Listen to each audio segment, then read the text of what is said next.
How's it going, folks? Welcome back to the channel. Thanks for joining me today. So we are just a day away from another derby match. Rangers await in the Scottish Cup semi-final tomorrow. Here are the three things that I want to see from Celtic in that game.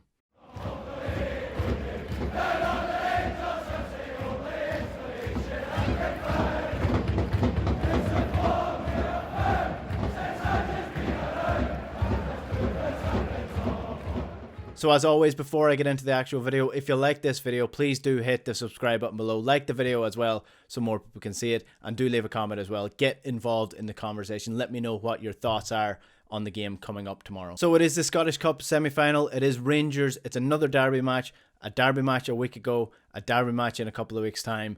This is a massive game. A massive opportunity for Celtic to get to another domestic final. And Hearts will await in that final after beating Hibs in the other semi-final today. That game was okay. It had a really good start. Hearts had a couple of brilliant goals to begin with, but overall the two sides were very average across the 90 minutes. So you would think whoever wins this derby match are going to go in as strong favourites for the actual final. Hearts do await the victors of this game though.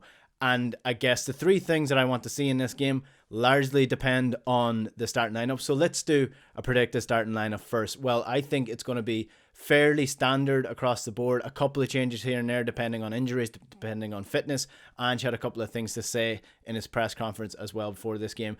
The backline will be pretty standard compared to what it has been throughout the season. Joe Hart will be in nets, Juranovic at right back, Greg Taylor at left back, with Carter Vickers and Starfelt as the centre backs. Fairly standard.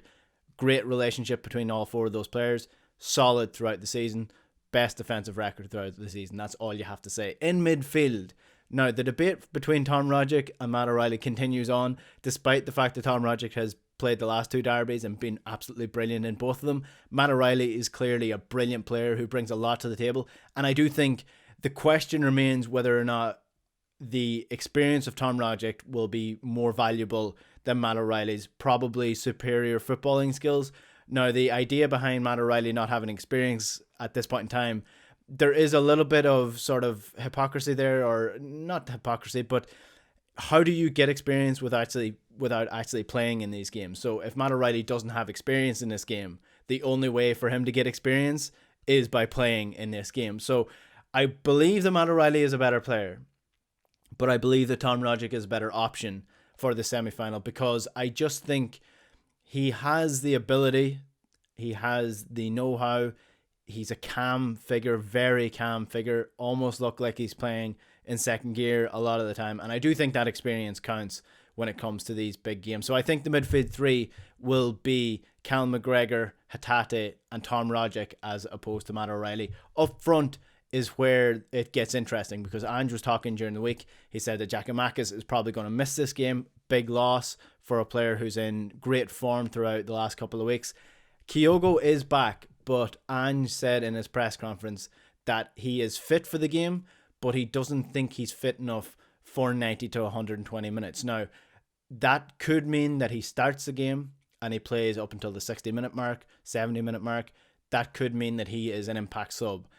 I think he will be an impact sub. I think Ange will go for the players who are fully fit in this game. I think it'll be Maeda through the middle with Jota to the left and Abada will come in at right wing. That's still a fairly strong forward line. You're just missing that final link, I guess, of the, Kyogo being the player that he is, obviously, and then Giakoumakis having the physicality and work rate that he has and the ability inside the box as well. So it will be a different front line for Celtic tomorrow, but I still think it's a fairly strong front line for Celtic regardless. So number one on my list for things I want to see against Rangers tomorrow for Celtic is runs in behind. Now, it doesn't really matter whether it's the front line of Jota, Kyogo and Abada, or Jota, Kyogo and Maeda, or Maeda, Jota and Abada.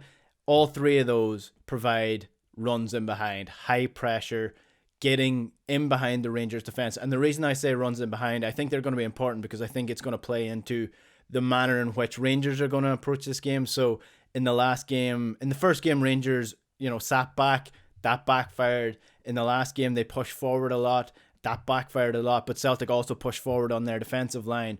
What I think is going to happen is the Rangers players are going to try get a lot of pressure on our defenders, a lot of pressure on our midfielders, stop the passes coming through the midfield. That will open up channels for the likes of Maeda, the likes of Abada, the likes of Jota, whoever it is. Kyogo is the master of getting him behind.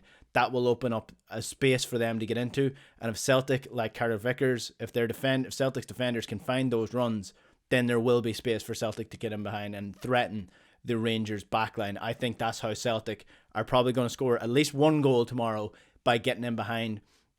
And it's a really effective way of playing, and Celtic have the players really suited to this sort of game plan, because the defenders are comfortable on the ball. Carter Vickers is very good at those long passes up through the defence, taking players out of the game and getting Celtic up the pitch, essentially, is what he does very, very well. Not in the same manner that Chris Ryer did, where he's carrying the ball out. Carter Vickers, you usually see him take it to about the centre circle, then play the pass through the midfield. So essentially what I'm saying is, he won't take the ball further than the halfway line. He'll be playing that ball early. That's how I think Celtic will approach the game. That's how I think they'll be really threatening. And Maeda's pace, Maeda's work rate, it really will suit him down to the ground if he's playing through the middle, which I think he will. The second thing that I want to see from Celtic is patience. Patience. That seems like a very broad term. So let's say plan A doesn't work with the balls going in behind. Plan B for Celtic should be to be patient, continue with the possession play the ball around Rangers, control the pace of the game, slow it down when necessary, speed it up when necessary. And this is playing into the Rangers players again, because they played on Thursday. They played 120 minutes on Thursday, and you would think at least that they're going to be playing at least 9 out of the 11 that started against Braga on Thursday. So they're going to be tired by the 70-minute mark. If Celtic are patient, if the game's 0-0, if they continue doing what they do, keep the ball, keep trying to get in behind, put them under pressure when they have it, win the ball back, and just control the game by keeping the ball. If Rangers have the ball, hound them down, get it back, play it back to our defence, keep the ball, make them work for every single thing that they do.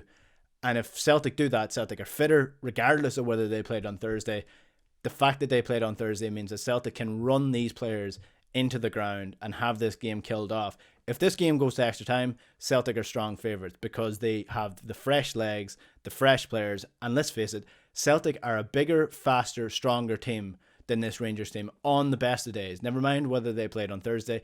If Rangers had a full week off as well, I'd still say Celtic are the much fitter team than that Rangers team as well. So if Celtic control the game, if they're patient throughout the game, the goals will come. Celtic just need to relax, play their own game, and just outwork and outthink this Rangers team. The third thing that I want to see is basically what I've been saying all along in this video, and what I kind of hammered home in the patience build up there, is I just want Celtic to continue doing what they've been doing. And that is a theme throughout the season.